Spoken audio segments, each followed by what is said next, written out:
Hello, everyone. I'm Ted Oakley, managing partner at Oxbow, and I have always great guests and my friend Jim Bianco, president of Bianco Research. But Jim, I want to welcome you today. Thanks for having me. Look forward to the conversation. I have to brag on you a little bit because 5 years ago, almost to the day, bond yields hit their low or close to it. I may be off a month or something, but I remember distinctly when you came out and said, this game's over. And a lot of people think, oh, this guy, whatever. Anyway, you're right on the money, and you've been right on the money uh, with bonds, talking of the bonds and where they wouldn't come back to the new lows and that sort of thing over the last 2 or 3 years. So I just want to commend you on that. But I'm going to start out, we'll get to there, I think, probably, but I want to start out by you have a great take on the pros and cons and the outcomes of what's going on in the tariff situation. So I thought you might share that with us. Yeah, I think, what people need to understand about tariffs is they're a process or a means to an end. And what is the end? Let's start with the fact that the United States has almost 100% debt to GDP, $36 trillion of debt, a roughly the same size economy. That is clearly unsustainable. Chairman Powell has said it's unsustainable. Scott Bessent, when he was not the Treasury Secretary last year, said it was unsustainable. People like Ray Dalio, Mohammed El-Arian have said that it is unsustainable. So we need to change that. And we need to change that in a hurry. And so the Trump administration is proposing some radical policies headed by tariffs, security payments, maybe from Europe, maybe a sovereign wealth fund and the like, to try and reorient what we're doing, realign the financial system of the monetary order. Now, maybe they're doing it wrong, or maybe they're doing it right. Maybe this is part of the negotiating play, remains to be seen. But what I've really pushed back against is this idea that people are like, he's ruining everything with tariffs. All right, I'm not going to suggest that the process that they're doing is right, but the implication there is just stop. Let's just go back to last year, $2 trillion deficits. Let's lift the debt ceiling so we could go to $40 trillion of debt and just continue to have the government be a third of the US economy, which is one of the highest it's ever been, not in a war or a crisis like COVID. That we can't do. So what I've argued is if you don't like the policy, then give me another radical policy we should be doing. But we can't go back to last year's status quo. I think we're moving forward from here, and we have to start to think about it in those terms.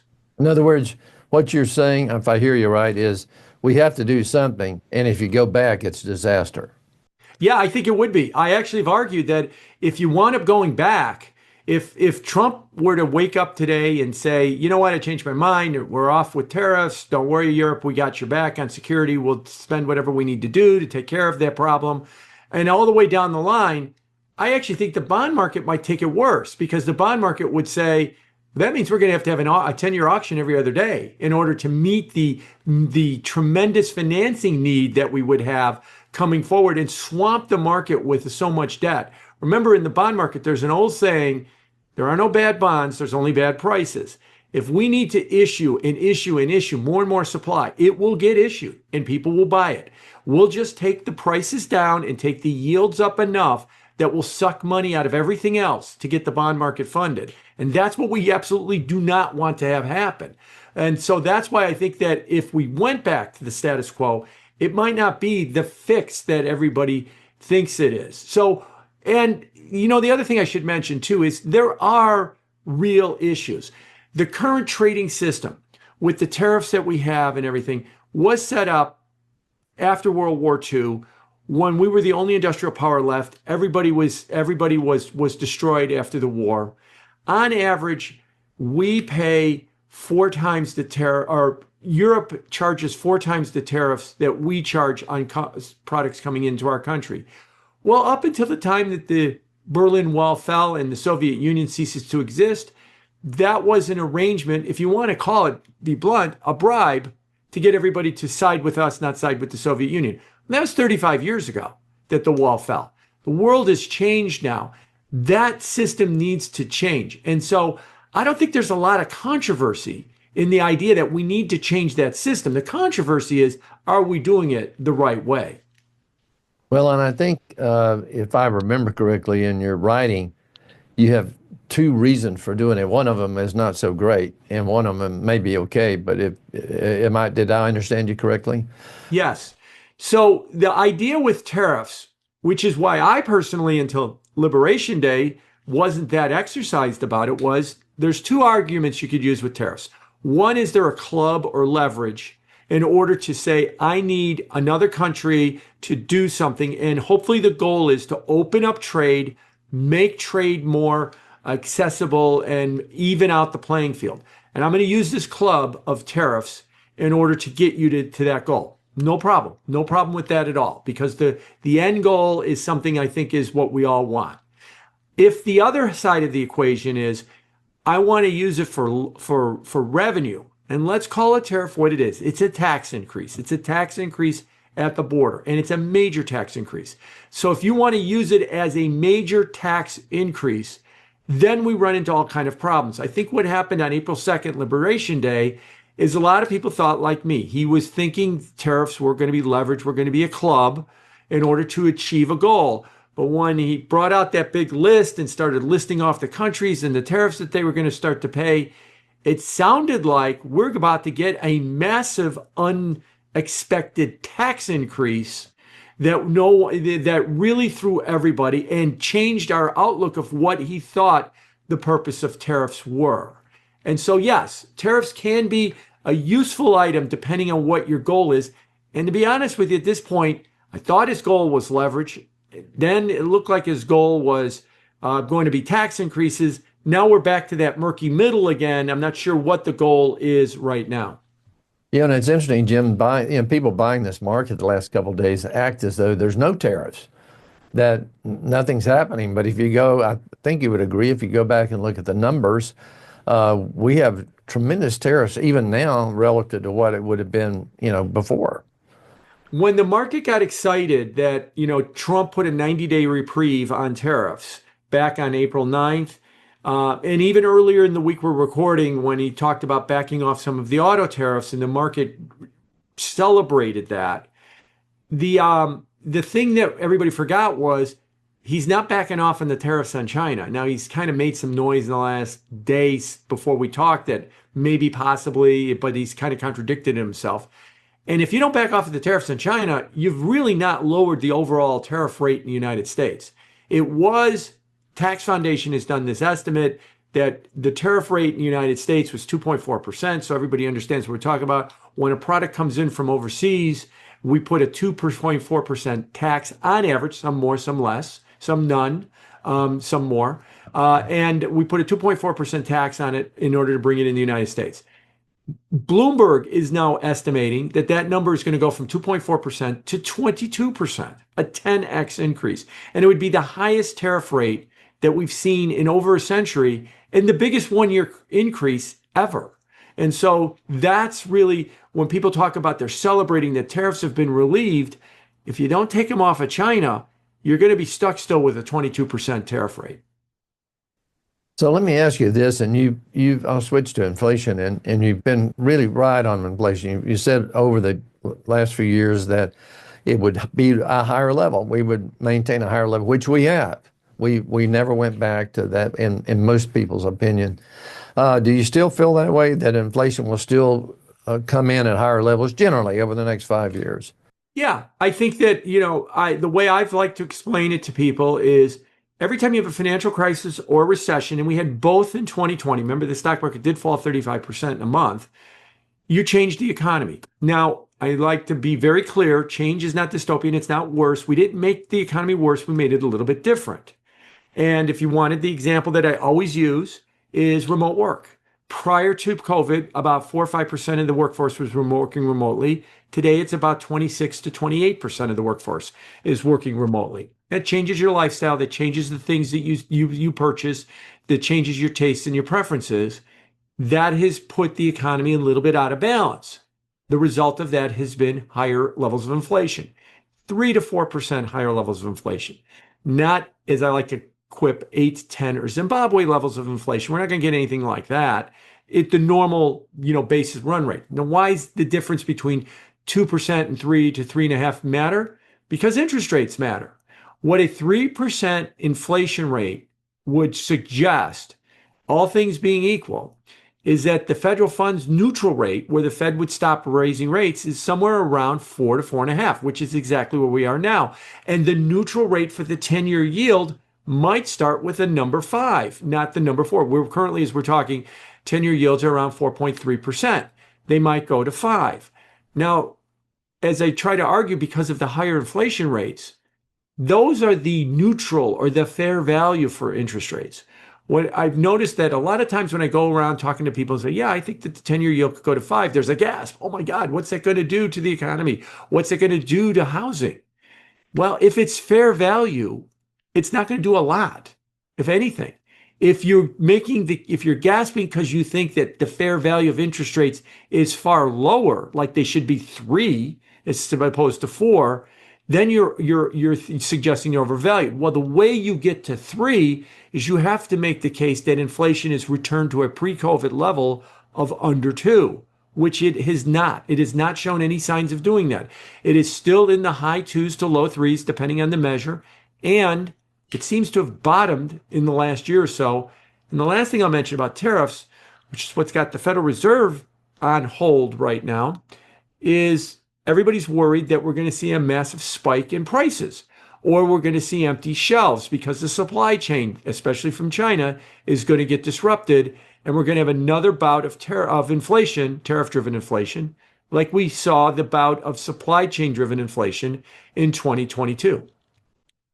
Well, and also, if you think about it, I think you'd agree with me. If you look back over the last 40 years, there was a time when a 5% 10-year was okay. Not only was it okay, if you go back and you look at the rates between 1982, with the big stock market bottom in August 82, to the financial crisis in 2008, the 10-year yield averaged around 6%. Yeah. Now, I'm old enough, and you're old enough, Ted. There was a lot of economic activity, and there were bull markets, and there were businesses that were being created. We created the internet. We created the whole first tech wave, and companies were making profits. Interest rates at that level were not necessarily punishing. Now, the one thing to keep in mind about interest rates, too, is if you look at the Fed's survey of consumer finances, and you say, okay, rates go up, it actually is a net benefit to the public when rates go up, because more people receive interest income because they have money market funds and bond funds and everything that will throw off higher levels of income than have to pay out in the form of higher mortgages or higher loans.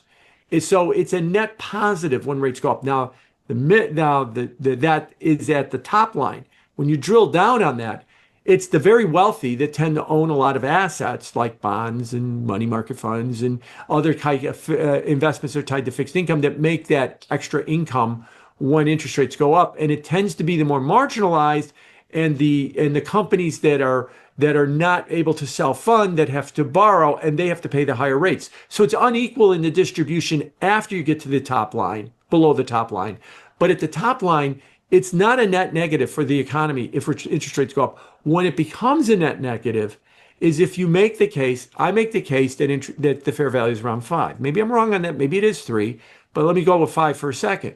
If rates go to 6 or 7, then it can become a net negative, because then they're beyond their fair value and then they become a net punishment. But if they're just going to drift up to their fair value, I don't think it is a problem for the economy. Like you're right, like we saw from 1982 to 2008. Well, and speaking about the economy, in looking at the last, I guess the last month or so, or last few weeks anyway, it seems as though you've taken a little bit different approach on where the economy might be headed. I think you used the terminology 50-50. Right. You still feel that way? Yes. So what's happening with the economy, and the way that Wall Street likes to describe this, is most economic data can be broken down into 2 broad categories, what's called hard data and soft data. Hard data is what most people are familiar with. It's how many cars did we sell in a month? How many billions of dollars of sales were there at all the stores? It's counting up actual economic activity. That data, the hard data through today, and the day we're recording, April 24th, we got the initial claims numbers for April 18th. There was no real massive spike in that, suggesting that the labor market is starting to see layoffs or a lack of hiring, at least not yet. Hard data says the economy is okay. But a lot of the data is what's called soft data. That's survey data. We ask people their opinions. We ask certain types of people, consumers, we ask them their opinion, purchasing managers, we ask them their opinion, CEOs, CFOs. We do lots of surveys of the economy. That data is falling off a cliff because everybody's afraid of the implications of tariffs coming. So, as I wrote this morning, the economy on April 24th is okay. The fear is, where's it going to be on July 24th, 90 days from today? And nobody knows, but the pit in their stomach says not good, because these tariffs are going to kick in and it's going to cause a massive spike in prices, slowing down in the economy, layoffs, and all of this other stuff. Completely understand that. And it could very well be correct. But here's the rub. In this post-COVID economy, the economy changes after a recession. Things don't quite play out the way you think. 2 years ago, March of 23, 25 months ago to be more exact, Silicon Valley Bank failed, Signature Bank failed, Credit Suisse failed, and the stock market fell more than 10%, and everybody's hair was on fire. That's it. We're going to have a financial crisis. We're going to have one. We're just arguing about what kind we're going to have. Does anybody remember the financial crisis of 2023? No, because we didn't have one. It did not unfold the way we thought. So I'm not saying that this one is going to be, completely wrong. It's just we have to be careful when we make these abject statements. We're going to have this happen or that happen because of tariffs.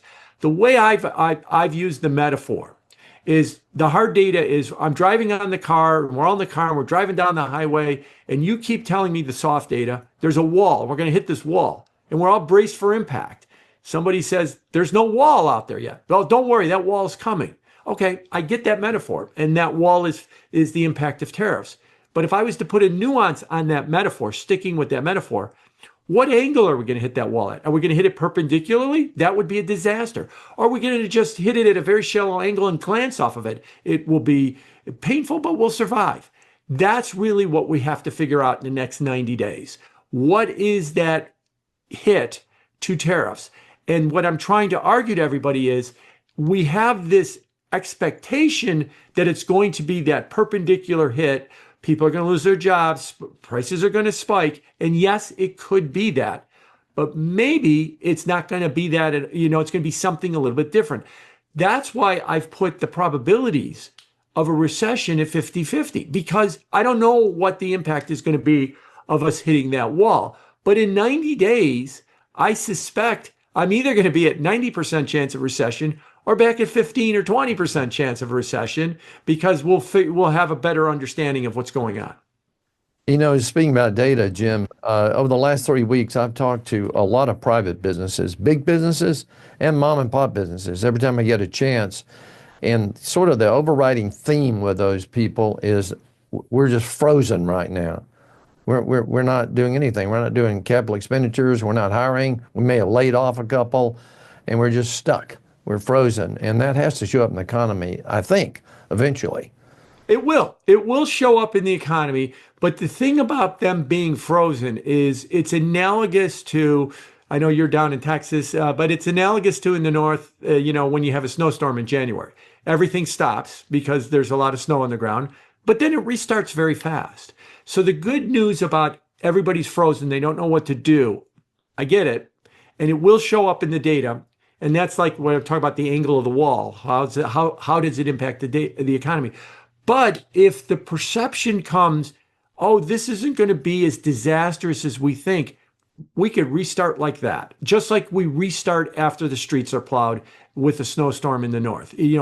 Businesses reopen and within a day, they're back to normal. Now, maybe it doesn't take a day, but it will be very, very quickly if that's all we're doing is we're just frozen and we're waiting and we're trying to see. Like I said, the analogy, it's like, I'm waiting for the plow to come to plow the street so I can open my front door and have my customers come back into the store. Well, I might switch to and ask you a couple of things about bonds, because for everybody out there, and we'll put this on there, but Jim, has an exchange traded fund that you manage. I can't remember the exact name of it. I know the symbol, but I can't remember the name.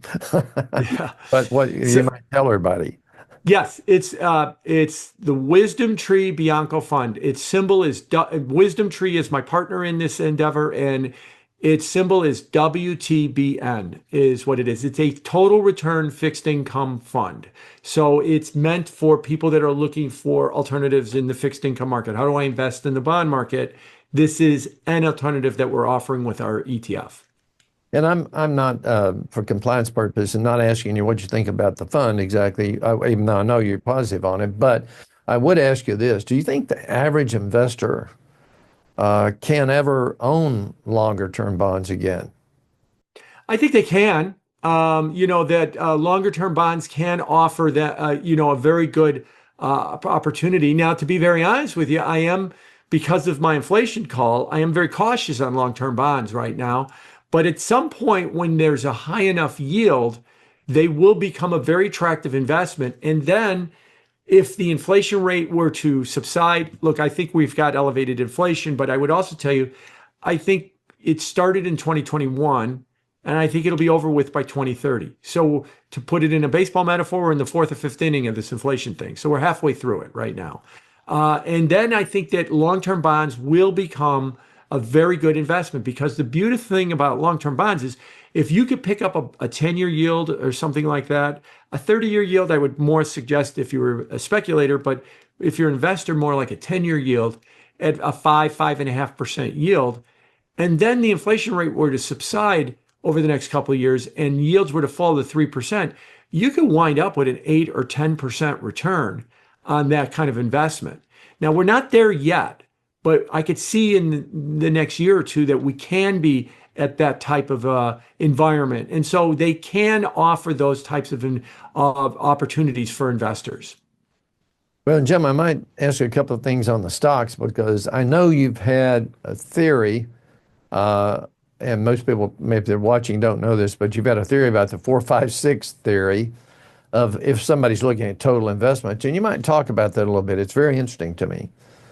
Yeah, so I think over the next several years, not necessarily 2025, but over the next several years, cash will return 4%, bonds will return 5%, stocks will return 6.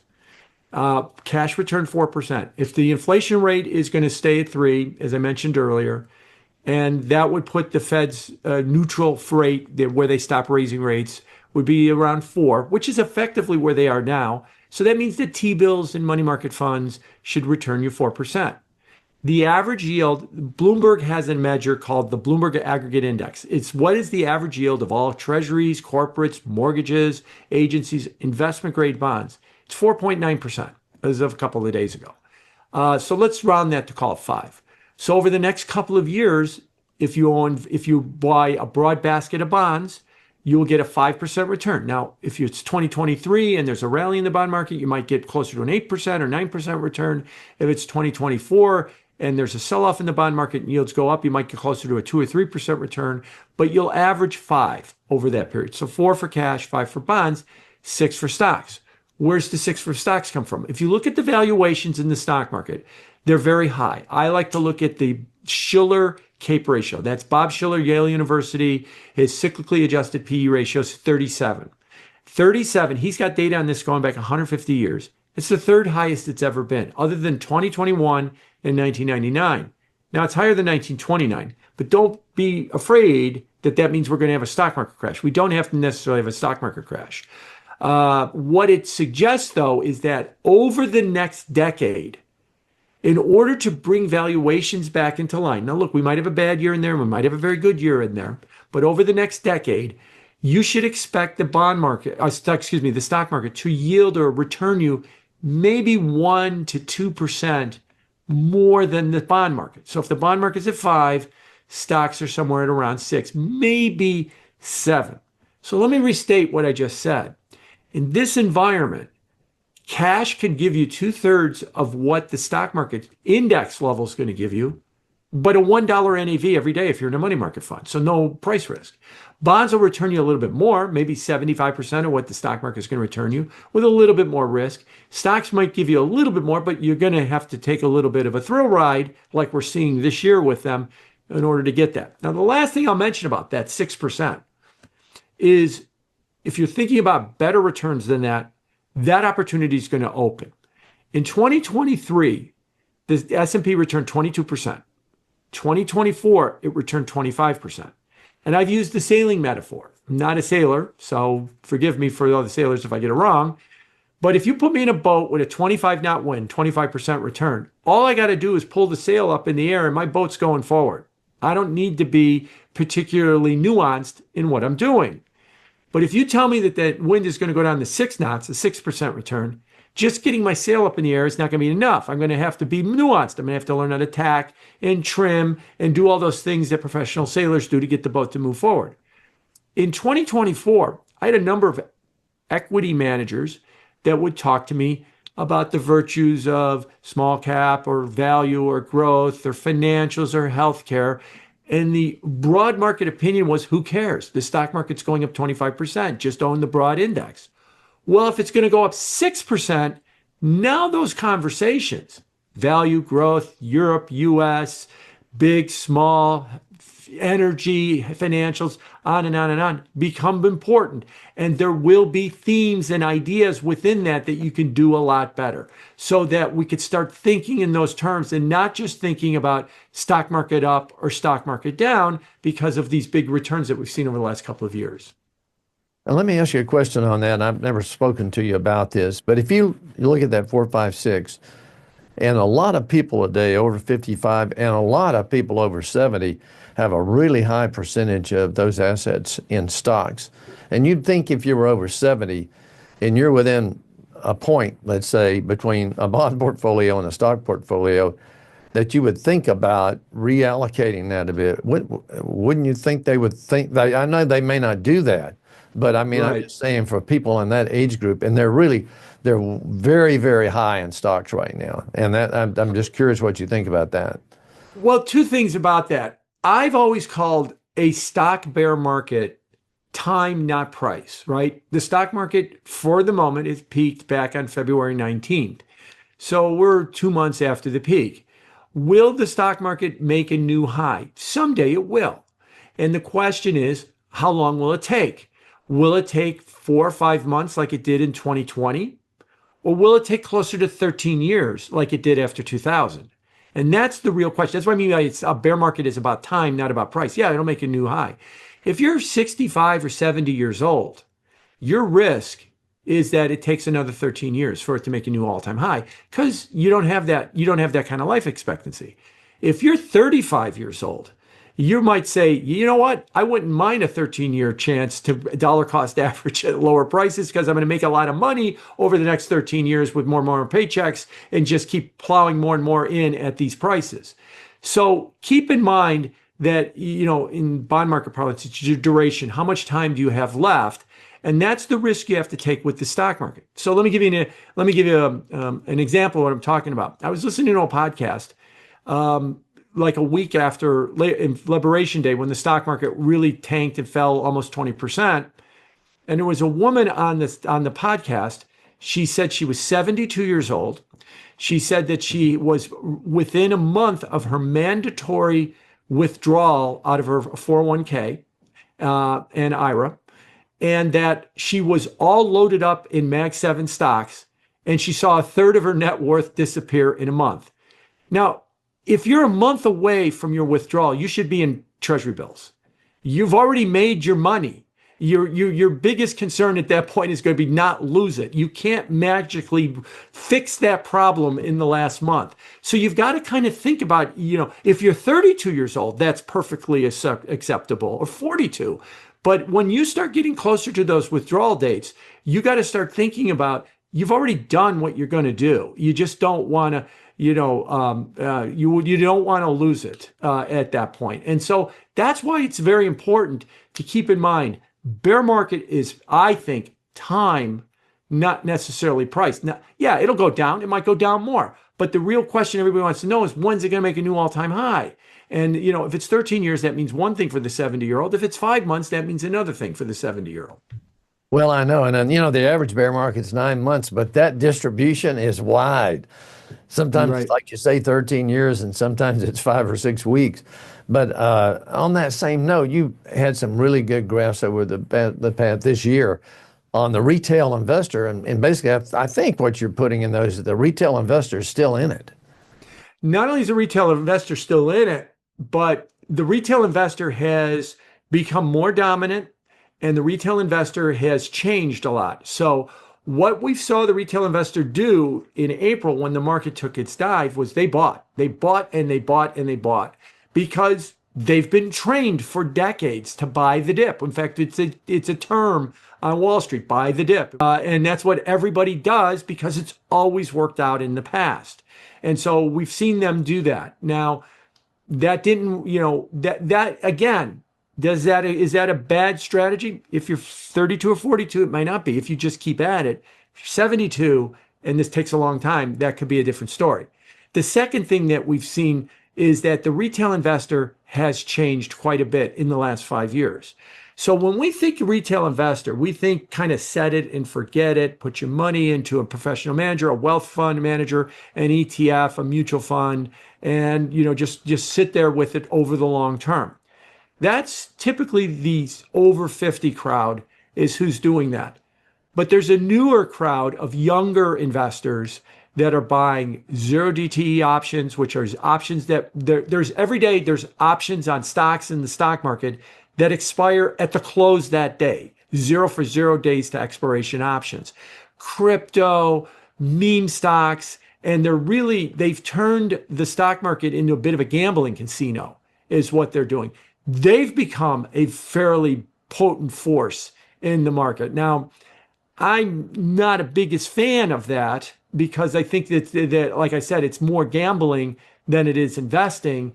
And there's going to be problems along the way because, as we all know, with any kind of gambling, most of the time, whether you're talking about Vegas or sports gambling or this kind of what they call the bro bid is what its nickname is right now, usually the gamblers lose. And they lose usually a lot. And I don't think they're going to be any different in the stock market than they are whether or not you're betting on NFL or if you're at the casino at the craps table.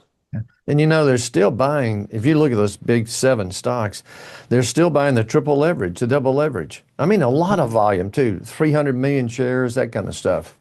It's great. Yeah, it's been incredible. As a matter of fact, if you look at the Chicago Board Options Exchange, it has over 2,000 stocks listed that you could trade options on. 70% of their volume is either the S&P or the 7 stocks. Eight symbols are 70% of their volume. The other 30% is 2,000 symbols.